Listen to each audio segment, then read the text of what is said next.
Però és prou difícil això, entre el término fijo, término energia, impuesto i altres coses com este del peatge d'accés, el RL1, això no sabia jo el que era.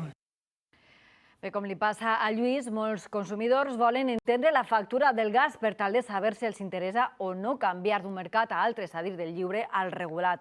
L'objectiu és estalviar fins a un 20% de cara a l'hivern.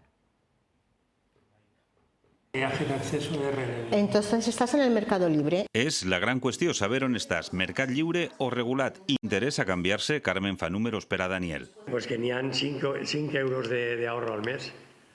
I vostè què pensa fer? Pues que 5 euros cada pedreta fa montó. Si tienen facturas por encima de la tarifa variable, yo les aconsejo que se cambien al mercado regulado. La tarifa variable està en 0,0635. En este taller ensenyen a entendre no la factura en general, sinó la teua, per a després prendre decisions. A Lluís li ha servit.